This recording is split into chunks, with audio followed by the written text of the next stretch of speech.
تو یہی بڑی غلطی آپ کرتے ہیں کہ آپ تھوڑے سے پیسے بچانے کے لیے کم سے کم کلومیٹر 1.25 کلومیٹر دور اپنا ہوٹل لے لیتے ہیں۔ آپ سمجھتے ہیں میں ینگ ہوں، فٹ ہوں، میں تو چل سکوں گا، میں تو واک کرتا رہا ہوں۔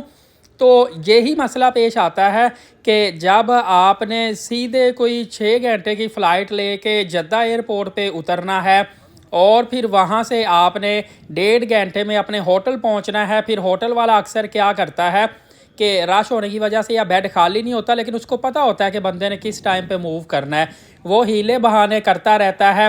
تو آپ کو پھر اینڈ پہ وہ کہتا ہے کہ سامان لابی میں رکھو، آپ جا کے عمرہ پہلے کر آؤ۔ تو آپ پھر وہاں پہ کوئی 10-15 منٹ بیٹھے، اس کے بعد وہاں سے سیدھا 1.5 کلومیٹر چل کے حرم شریف میں جاتے ہیں عمرہ کی ادائیگی کے لیے۔ وہاں پہ پھر آپ کو جب طواف کرنا پڑتا ہے آپ کو، تو اندازہ کریں کہ طواف آپ کا تقریباً 1 گھنٹے کا ہو جاتا ہے، اور صفا مروہ جو آپ لوگ کرتے ہیں کوئی 2 گھنٹے، مطلب کہ 3-4 گھنٹے کے اندر آپ کا عمرہ مکمل ہوتا ہے۔ اس کے بعد آپ نے پھر واپس اپنے ہوٹل میں دور چل کے جانا ہوتا ہے۔ اتنے میں اکثر میرے اپنے ایکسپیرینس میں دیکھنے میں آیا ہے کہ لوگ بخار سے، تھکاوٹ سے، یہ اصل میں بخار ہوتا ہے، نڈال ہو کے تھک کے وہاں پہ بیمار ہو جاتے ہیں اور پھر 2-3 دن اٹھتے ہی نہیں ہے۔ ایون کہ اکثر لوگوں کو دیکھنے میں آیا ہے کہ طائف سے وہ عمرہ نہیں کر پاتے، پورے دن جتنے دن بھی وہ عمرہ پہ رہتے ہیں صرف وہی فرسٹ ڈے تھکاوٹ کی وجہ سے۔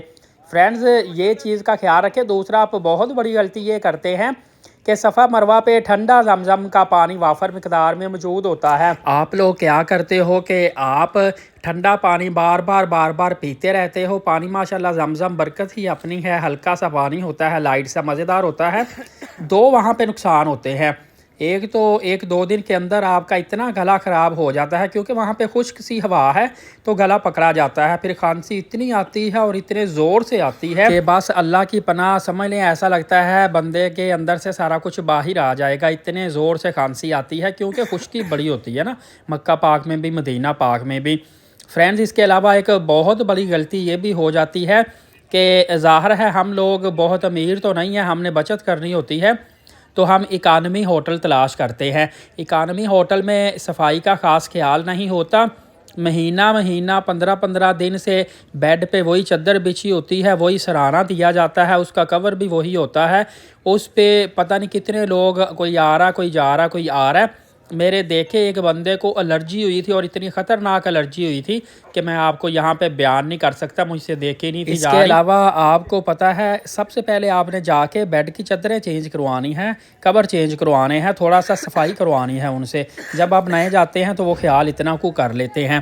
اس کے علاوہ آپ کو بتاتا چلوں، نزلہ، زکام، فلو، تھوڑا سا ماسک کا بھی خیال رکھا کریں، آپ ماسک پہن کے جایا کریں۔ عمرہ کے دوران تو نہیں پہن سکتے، باقی آپ ٹائم پہ ماسک کا استعمال لازمی کیا کریں، اور بہت ساری بیماریوں سے بچت ہوتی ہے۔ اس کے علاوہ جو نارمل اور بیماریاں، قہوہ آپ کو یوز کرنا چاہیے، عربک قہوہ، شائی یوز کرنی چاہیے کیونکہ وہاں پہ معدہ خراب بھی ہو جاتا ہے، اور طرح کی اور بیماریاں، تقریباً ہر بندہ ہی وہاں پہ بیمار ہوتا ہے، کسی کو کوئی بیماری لگتی ہے، کسی کو کوئی بیماری لگتی ہے۔ احتیاط بھی کیا کریں، اور جو کامن بیماریاں لگتی ہیں اس کی میڈیسن بھی ساتھ لازمی لے کے جایا کریں۔ دعا ہے اللہ تعالیٰ آپ کو بار بار عمرہ کی اور حج کی سعادت نصیب فرمائے، اور اللہ تعالیٰ آپ کو شفا عطا فرمائے۔ ایلیٹ ثاقب یوٹیوب چینل کو سبسکرائب کر کے بیل نوٹیفیکیشن کو آل کر لیں، نماز قائم کریں، نبی پاک صلی اللہ علیہ وآلہ وسلم پہ کثرت سے درود پاک اور قرآن مقدس کی تلاوت کیا کریں۔ اجازت ہے، بہت شکریہ، جزاک اللہ۔